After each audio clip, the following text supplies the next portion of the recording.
केवली कुंभक जिसका हो जाए उसका भूतल में क्या काम बाकी रहता है। उसके तो मनोरथ पूरे हो जाते, दूसरों के भी मनोरथ पूरे हो जाते। तो ये जप करे और प्राणायाम करे तो फिर श्वासोश्वास की गति जो भी 1 मिनट में हमारे 13-14 श्वास खर्च होते हैं, फिर 10 श्वास में 1 मिनट पसार हो जाएगा तो 25% आयुष्य बढ़ जाएगी प्राणायाम करने से, शांत और प्रसन्न रहने से। कौन चाहता है जल्दी मरना? जो चलते चलते बात करते हैं, दिन में सोते हैं, अमावस्या, पूनम, अष्टमी त्योहारों को सेक्स करते हैं, उनकी तो जो आयुष है उसमें से भी कम हो जाती है, अकाल मृत्यु मरते। इन जो प्राणायाम करते हैं, ध्यान करते हैं, जप करते हैं, मौन रहते हैं, उनकी आयुष्य जो श्वास है उससे आयुष्य उससे भी ज्यादा जी लेते हैं। ऐसे नहीं वर्षों पे रेखाएं वर्षों का नहीं बताती। कोई भी जोश ये नहीं कह सकता कि 74 साल 2 महीने 7 दिन 3 घंटे अब जियोगे, ऐसा नहीं बता सकता रेखा। लगभग 60 से 70 की उम्र होगी, लगभग बोलेगा 60 65 70 80 ऐसा बोलेगा, क्योंकि ये श्वास होते जीव जन्मता है ना, तो एक दिन में 21,600 श्वास खर्च होते हमारे। अगर चलते चलते बात करते हैं, मैथुन करते हैं, जिनको सोते हैं, अनायास ज्यादा चंचल होते हैं तो ज्यादा श्वास खर्च हो जाते हैं। अगर ये कुछ चेष्टाएं कम होती है तो श्वास एक दिन बीत जाता है 24 घंटे और 21,600 में से भी कुछ बचत हो जाती है। कुछ योगी लोग तो ऐसे श्वास को नियंत्रित कर देते हैं कि संकल्प करके बैठ गए तो ओहो बाप रे बाप, जितना जीने का संकल्प करते उतना जी लेते। जैसे चांगदेव महाराज 1400 साल, किन्नाराम महाराज ने कायाकल्प किया और एकांत में रहे थोड़ा 173 साल, 73 की 76 साल किन्नाराम महाराज, हाँ 170। वशिष्ठ जी महाराज लाख वर्ष जिए, चौन ऋषि 60,000 वर्ष जिए। कुछ वर्ष पहले एक जोगी साधु था, सिद्ध पुरुषों को खोजने के लिए हिमालय में खूब भटका। तो बद्री का आश्रम जाते समय जोशी मठ आता है। जिन्होंने जोशी मठ देखा सुना है हाथ ऊपर करो। जोशी मठ आता है तो जोशी मठ से बद्री का आश्रम नहीं गए बद्रीनाथ, लेकिन पूर्व दिशा में गए। वो उत्तर दिशा में है बद्रीनाथ, जोशी मठ से वो पूर्व दिशा में गए। चलते गए कहीं छोटे छोटे होती बस्तियां पहाड़ों में भी गुजारा कर। कोई महापुरुष मिले, कोई सिद्ध पुरुष मिले, इस ललक झलक से वो तो एक जगह कोई बैठ गए जप करने। तो एक लंबी सी मूर्ति, श्वेत कपड़े, ब्रह्मचारी, थोड़ी सी दाढ़ी। हिमालय में तो वैसे ही आदमी खूबसूरत हो जाता है प्रभावशाली। बोले क्या चाहते हो? इस सिद्ध पुरुषों का दर्शन करना चाहता हूं। तो बोरसल्ली जैसा कोई फल दिया पेड़ में से, बोले खाओ, 8 दिन तक भूख प्यास नहीं लगेगी। ओमकार का जप करो तो तुम्हारी पुण्याई प्रभाव बढ़ेगा, तब अपन मैं आपको ले चलूंगा। न ठंड लगेगी न भूख प्यास लगेगी। 8 दिन के बाद वो महापुरुष आए, श्वेत कपड़े वाले ब्रह्मचारी, और मेरे को ले गए। अब उस पुरुष की भाषा में, मेरे को मना मुझे नहीं, हाँ उस पुरुष की भाषा में कहता हूं, उस साधु की, मेरे को ले गए। चलते चलते 6-8 आदमी मुश्किल से हटा सके ऐसी एक चट्टान थी, उन्होंने उस चट्टान को खदेड़ दिया। फिर हम अंदर गए, हटा दी, बंद कर देना। अंदर गए, नीचे उतरते उतरते तो देखा कि ओह, वृक्ष है, शांति ऐसी वैसी, बड़ी बड़ी जटा, ऐसे कोई पत्थर पर लिखी हुई मूर्ति जैसे कोई कोई पुरुष बैठे। तो उसमें से एक पुरुष ने कहा कि कलयुग का आदमी इधर कैसे आ गया। तो ब्रह्मचारी को मैंने पूछा मतलब जो साधु गया था उसने, आश्रम नहीं, भ्रमित मत होना, मैंने गया था।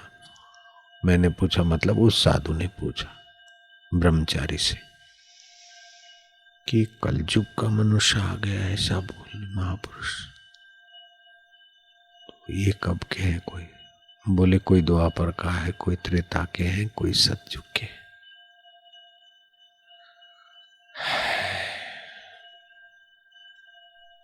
बस जैसे शिला पर मूर्ति लिखी होती है, जैसे होती है ना मंदिर की मूर्ति शांत बैठी, ऐसे उस ब्रह्मचारी ने कहा सिद्ध पुरुषों का दर्शन हो गया, चलो। तो साधु ने कहा कि ऐसे महापुरुषों को छोड़कर कहाँ जाऊंगा मैं? बोले नहीं, तुम रात यहां नहीं रह सकते, ये अलग दुनिया है।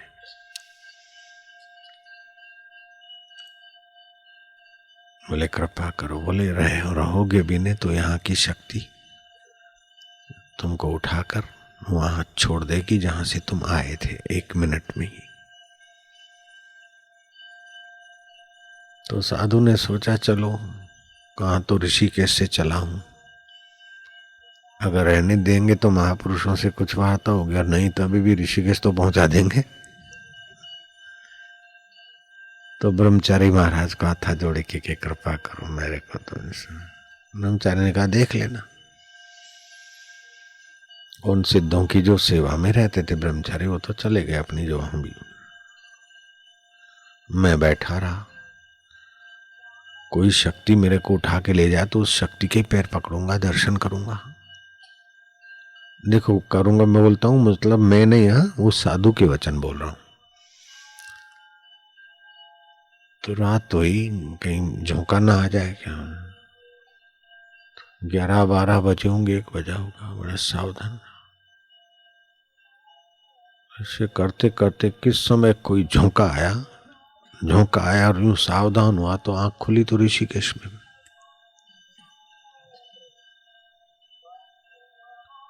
फिर मैं गया, वही पीपल चट्टी से आगे खोजा उस पहाड़ में, तो कोई जगह मिली नहीं। खोजते खोजते थक गया, वापस आया। इस प्रकार दूसरे साधु का भी ऐसा अनुभव है कि कुछ और ढंग से महापुरुष 2 मिले थे। तो जिनकी ओमकार की उपासना पराकाष्ठा पे पहुंच जाती है और जगत से निवृत्त होकर समाधिस्थ होते हैं, उनके सामर्थ्य का वर्णन, जैसे आप सपने में दुनिया बना लेते हैं। जैसे विश्वामित्र ने बाजरी बना दी, ज्वार बना दी, मक्का बना दिया। ये सब उनकी एकांत ओमकार की साधना, गायत्री की साधना की पराकाष्ठा है। विश्वामित्र यहाँ तप करते थे इसी पहाड़ पे, नाग पर्वत, जहाँ करते थे वो जगह देखा है। अभी तो कोई भंगेड़ी बैठा है, लेकिन पानी खूटता नहीं वहां का, अभी भी पहाड़ी पे कुआं है।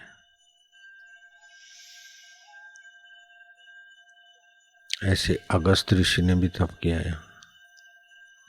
पूर्व काल में सप्त ऋषियों ने भी तप किया है आबू में, यहाँ पुष्कर में। उनके भी आश्रम थे, समय के धारा में वो आश्रम चले। अभी कहीं कहीं कोई गुफा, कोई आश्रम है। परमात्मा शांति से आपका मंगल होता है। ओम शांति। अपना प्रभाव पड़े ऐसा बात सोचना हलकटपना है। बस अपने भगवान में रहे। आप ज्यों ज्यों भगवान के निकट पहुंचोगे त्यों त्यों आप निर्दुख होते जाओगे। भगवान ऐसा नहीं कि कोई लोकांतर में कहीं जाएंगे निकट बैठेंगे, नहीं। जितने आप शांत होते अंतरात्मा में उतने आप भगवान के निकट है, भगवान के शरण। तमेव शरणम गच्छ सर्वभावेन भारत। तुम मेरी शरण आ जाओ सर्वभाव से। तत्प्रसादात् पराम शांतिम। तो स्थानम प्राप्यसि शाश्वतम, शाश्वत पद की प्राप्ति हो जाएगी। तो ये शाश्वत और नश्वर दोनों साथ रहते हैं। नश्वर है शरीर और व्यवहार, शाश्वत है अपना आत्मा परमात्मा। बचपन नश्वर है लेकिन बचपन को जानने वाला आत्मा शाश्वत है। दुख नश्वर है लेकिन मेरे को फलाने ने दुख दिया था उसको जानने वाला शाश्वत है। सुख नश्वर है लेकिन सुख का साक्षी शाश्वत है। मान नश्वर है लेकिन मान का साक्षी, अपमान नश्वर है अपमान का साक्षी शाश्वत। उसी साक्षी को नानक जी ने कहा, मन तू ज्योति स्वरूप अपना मूल पिछाड़। तू जानने वाला है। जो जानने में आता है वह माया है और जो जानता है वो परमात्मा है। जैसे पुरुष और पुरुष की शक्ति अभिन्न रहती है। ऐसा नहीं कि भाई तुम काम करो, तुम्हारे तो 50 रुपए दिन के और तुम्हारे अंदर जो शक्ति है उसके 60 रुपए देंगे पगार। ऐसा नहीं। पुरुष और पुरुष की शक्ति, दूध और दूध की सफेदी, तेल और उसकी चिकनाहट, तरंग और पानी जैसे अभिन्न है, ऐसे ही आत्मा और प्रकृति, परमात्मा और संसार अभिन्न है। तरंग है तो संसार है, शांत पानी है तो परमात्मा है। जैसे वृक्ष है ना, तो वृक्षों का रस ही है, लेकिन रस ही लकड़ा बन जाता है, पत्ता बन जाता है, काष्ठ बन जाता है, फल बन जाता है, फूल बन जाता है तो रस। तो ये रस ही वृक्ष के रूप में बदल जाता है। ऐसे रस स्वरूप परमात्मा ही ये प्रकृति के रूप में दिखते हैं। तो जब अपने अंतर में देखोगे तो बाहर भी सब वही। हलो तहली आसमान दिसूं, आसमान मिड़ी तारा, तारन जो चंड भी तू, तुंजो मकान आला जित कित वसी तू। चलो तो दरिया देखे, दरिया मिड़े लहरों, लहरों का लाल भी तू, तेरा मकान आला। तो उद्धव को भगवान ने कहा कि सत्संग और मेरी भक्ति दो साधनों से ही तरने का सुगम रास्ता है। सत्संग के बिना भक्ति में बरकत नहीं आएगी और भक्ति के बिना सत्संग का रस नहीं टिकेगा।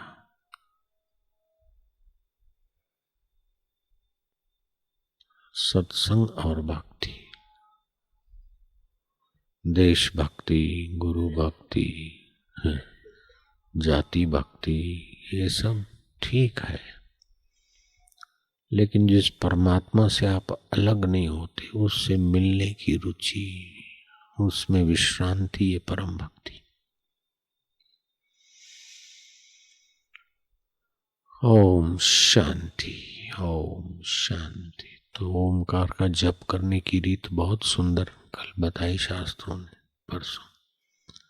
ओम, तो इससे इंडा पिंगला नाड़ी के बीच जो सुषुम्ना है उसका द्वार खुलता है। अभी विज्ञानी बोलते 10 अरब न्यूरॉन्स हैं दिमाग में, सबके खोपड़े में, 2 मस्तिष्क में, उसके बीच की खाई है। तो खाई को पूर्ति करा तो महापुरुष बन जाएगा। तो खाई की पूर्ति सुषुम्ना के द्वारा होती, इसीलिए योगी लोग ध्यान समाधि करते, सत्कर्म करते।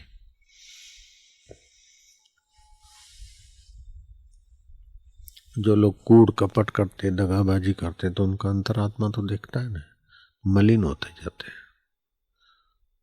वो खाई और बढ़ती जाती, करना कुछ और बोलना कुछ तो खाई बढ़ जाती, समझते हैं? तो बनते भगत ठगते जगत पड़ते भाव की जाल। गांधी जी ने देखा कि भगवान सत्य स्वरूप है, शरीर नहीं था तभी भी मेरा आत्मा भगवान थे, अब मैं मर जाऊंगा तभी भी मेरा आत्मा परमात्मा तो मेरे को जानते हैं, वही है। भगवान सत्य स्वरूप है तो सत्य से ही भगवान मिलेंगे। तो भगवत जनों की सेवा करना, तो देश को आजाद कराना, ये भी अपने लिए नहीं, सत्ता के लिए नहीं, भगवत जनों की सेवा। किसानों का शोषण करते थे अंग्रेज व्यापारी, तो गांधी जी ने हलचल चलाई, किसानों से सस्ते में लेते हैं और बहुत महंगा बेचते हैं, किसानों का खून पीते हैं। गांधी जी ने आंदोलन चलाया थोड़ा, तो अंग्रेजों ने उनका दमन करना चाहा। गांधी जी ने कहा अच्छा बातचीत करेंगे तो तुम क्या भाव लेते हो और क्या भाव बेचते हो, तुम्हारे कागजात दिखाओ, अगर मुनाफा वाजबी होगा तो हम आंदोलन वापस करेंगे। बोले वो तो हम नहीं दिखाएंगे। तो वो क्रूर अंग्रेजों का राज, बड़ी बड़ी कंपनियां, और ये बेचारा एक मुट्ठी भर हड्डियों का पिंजर, ये क्या कर लेगा हमारा। अंग्रेजों को भी घमंड था। तो गांधी जी के भक्तों में एक भक्त ऑफिसर अंग्रेजों की फर्म में काम करता था, वो सारी फाइल उठा के ले आया।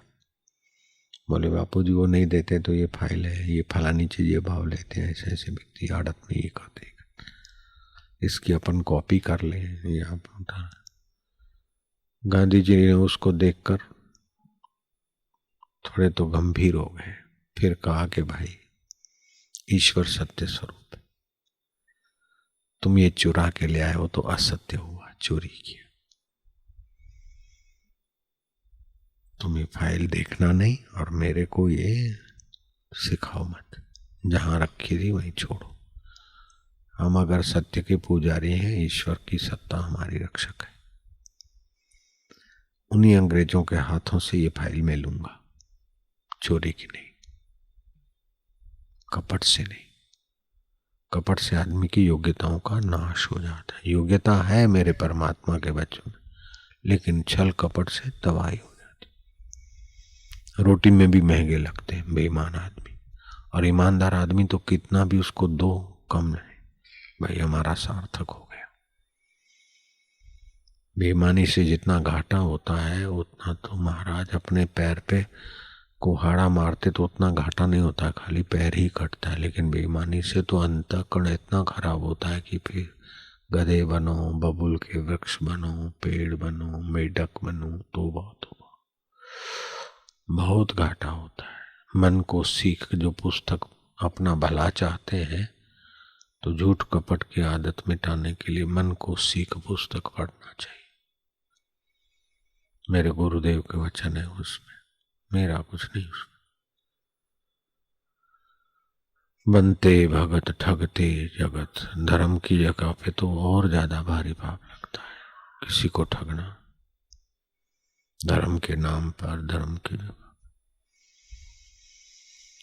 क्या हुआ कि गांधी जी तो अडिग रहे कि ये तो छुपा के ले आया फाइल।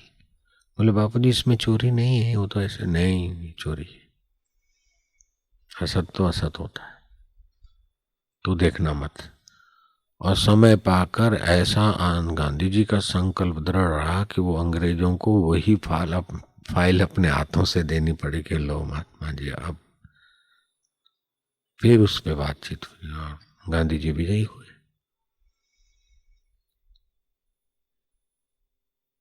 नेता कितनी मीठी मीठी बातें करते हैं, कितना मस्का मारते, फिर भी उनका इतना आदर नहीं रहेगा जितना गांधी जी का रहता। पंडित लोग कितना कितना भाषण करते हैं, बड़े बड़े आचार्य कितनी कितनी ऊंची मंजी हुई बातें बोलते, लेकिन मेरे गुरुदेव का जितना सत्य में आग्रह था और परहित में, उससे जो मेरे को लाभ हुआ वो दूसरे पंडितों से नहीं हुआ।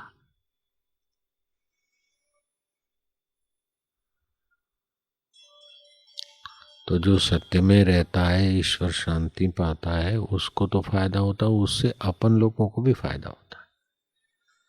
और जो बेईमान है, चालू है, कपटी है, उसको तो नुकसान होता है, लेकिन उसके संपर्क वालों को भी धोखा ही मिलता है। बेईमान आदमी को रखना अपने पास, कपटी को, तो ये तो सांप को दूध पिलाने जैसा हुआ। ये तो बेईमान लोगों को रखना, ये तो अजगर का सिराना बनाकर, जैसे पथिक अजगर का सिराना बनाकर सोए तो मूर्ख है। जैसे चूहा सांप की फन की छाया में बैठे तो उसके लिए खतरा है। छल, छिद्र, कपट, छल करना, दूसरे का छिद्र खोज के अपने को बड़ा बनाना, और कपट करना, ये तीनों भगवान बोलते मेरे को कभी नहीं भाते, मैं सबका अंतरात्मा हूं। मन क्रम वचन छांडी छल, जगल जब लगी जनन तुम्हार, तब लग स्वप्ने हूं सुख नहीं करे कोटि उपचार। कितनी भी बेईमानी कर ले, सुखी नहीं रह सकता। थोड़ी देर के लिए हर्षित हो जाएगा, लेकिन अंदर का सुख नहीं, अंदर का द्वार नहीं खुले। द्वार ऐसे जैसे तुम्हारे कमरे के ऐसा फट से द्वार खुल गया, ऐसा नहीं है। सूझबूझ अंदर का जो होता है, वहां द्वार कहना क्या करे, शब्दों की कमी। छल, छिद्र, कपट, मोहे स्वप्ने न भावा। तो प्रयत्न करें कि हमारे जीवन में छल रहिता है, कपट रहिता है, दूसरे के दोष देख के, हाँ किसी की भलाई के लिए कुछ कह देना वो अलग बात है, लेकिन दूसरे के दोष का फायदा उठाने के लिए दोष देखना बड़ा बात, अथवा ऐसे दोष देख के ना किसी को, ठीक नहीं। अगर संसार में सुखी रहना हो तो आपने की हुई भलाई उसको याद न करो, और दूसरे की हुई बुराई को याद न करो। सपना है, आप निश्चिंतता में आगे बढ़ोगे। मैत्री, करुणा, मुदिता, उपेक्षा, जो श्रेष्ठ जन है उनसे मैत्री करो। जो आपसे छोटे उन पर दया करके उन्हें मौका दो सुधरने को। करुणा, मुदिता, जो अच्छा काम कर रहे हैं उनका प्रोत्साहन कर दो, अनुमोदन। और जो निपट निराले नहीं मानेंगे उनसे उपेक्षा कर लो। आप गृहस्थी में भी शांति पाने के काबिल हो जाएंगे।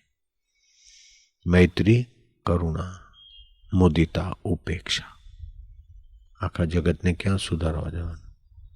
અને લોભનો કોઈ અંત નથી। આ વધાર્યું તે વધારું, ના કરું તે, પ્રારબ્ધમાં જેટલા પૈસા છે એટલા જ મળશે।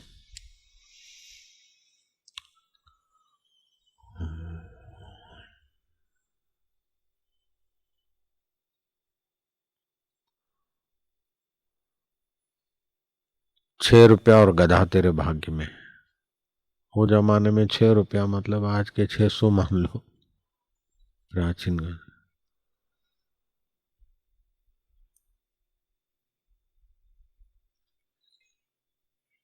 बोले बाबा मैं कितनी भी मेहनत करता हूँ, बस देखता हूँ अमावस्या को हिसाब कर तो मेरे पास ₹6 रह जाते, ₹6 और गधा बच जाता बस। बाबा ने कहा अच्छी बात है, तो ये ₹6 का भंडारा कर दे। जो 10, 20, 25 साधु जिमेंगे दक्षिणा दे देंगे। वो जमाने में तो 1 पैसे में आदमी जिम लेवे, 64 साधु ₹1 में जिम ले। 5 छक्का 30, 300 લોકો જમી શકે, અથવા તો 100 ને જમાડ, બીજી દક્ષિણા આપી દે, ગધેડું વેચી કાઢ। उस आदमी का विश्वास था युवक का, गधा बेच दिया और ₹6 का भंडारा कर दिया, गधा का और पैसे का भंडारा। रात को किसी सेठ को स्वप्न आया कि सुबह उठते उठते लाला ने कुम्हार को एक गधा और 6 रुपया दे आना, नहीं तो तेरा सर्वनाश हो जाएगा। वो सेठ दे गया। साधु ने कहा, देखो प्रारब्ध देवता कैसी कैसी लीला करता है, तो कर दे भंडारा। कर दिया भंडारा। कोई दूसरे सेठ को प्रेरणा हुई। ऐसे 2-5 जगह पर हुई। आखिर प्रारब्ध देव आया, महाराज को बोला, बाबा मेरे को तकलीफ में डाल दिया, आप इसको सब चट कर देते हो, मेरे को इसका बैलेंस बनाने के लिए किसी न किसी को प्रेशर देना पड़ता है। तो बोले, प्रारब्ध देव इसके भाग्य में 6 रुपये या 5 रुपये और गधा लिखा है, इससे तो 2-4 मिंटियां लगा दो। बोले, महाराज जो कहोगे कर देते, लेकिन इसको रोज भंडारा मत करवाओ। तो आपके प्रारब्ध में जो रहने वाला होगा वही रुकेगा, बाकी तो कोई खाई जैसे क्या फसाई जैसे कहेंगे जे प्रारब्ध में धन આવવાનું છે બહુ વલખા મારીને ऐशो ऐशो ऐशो ऐशो કરીને ઘડપણ જલ્દી લાવશો ને પછી રોગ પકડશે અને કોઈ પૂછશે નહીં। બહુ ડ્રાઇવિંગ નહીં કરવાનું, બહુ ચાલતા ચાલતા બોલવાનું નહીં, થોડી શાંતિ પામવાની। ઓમ 2 કલાક રોજ એ રીતે કરીને શાંતિ પામો, સવારે સાંજે બપોરે। તો આટલી મજૂરીથી જે નહીં મળ્યું એના કરતાં ઘણું વધારે મળી જશે। तो ईश्वर से आप जितने एक होते हैं उतना प्रकृति अनुकूल हो जाती है, और जितना आप प्रकृति में फंसते हैं उतना, जैसे छाया को पकड़ने भागते तो परेशान होते हो, छाया को पीटते के सूरज के तरफ आते तो छाया पीछे पीछे आती। ओम की उपासना, ये सूर्य स्वरूप ईश्वर में जाना है, પછી प्रॉब्लम 0 થઈ જશે। ये रोज का 1 लाख रुपया कमाता था, 1 लाख नहीं तो 70-80 हजार, तो $2000 रोज का कमा लेते। $2000 लगभग 1 लाख, 2-2.5 हजार काटते कुटते समझो ने 1.25 लाख रोज का, तो 22 लाख रुपया महीने का अमेरिका में। लेकिन शांति तो नहीं, जो शांति में अंतरात्मा में सुख है वो 20 लाख रुपया महीने में क्या सुख है। सब छोड़ के आ गए अमेरिका से, इधर ही रहते हैं। 20 लाख क्या होता है महीने का, आखिर तो 2 रोटी खानी और फिर ढेर करके छोड़ के ही तो मरना है। तो बुद्धिमान वो है जो मरने के बाद भी न जाए, उस आत्म शांति का धन पाए। अब मूर्ख वो है जो छोड़ के बड़ा ढेर करके मर जाए तो बड़ा गधा है, कोई छोटा ढेर छोड़ के मर गया तो छोटा गधा है, और क्या है। ढेर छोड़ छोड़ के तो मरना है। આમ કરું તેમ કરું કેટલું શાંતિ પામો કે। ओम शांति, ओम शांति।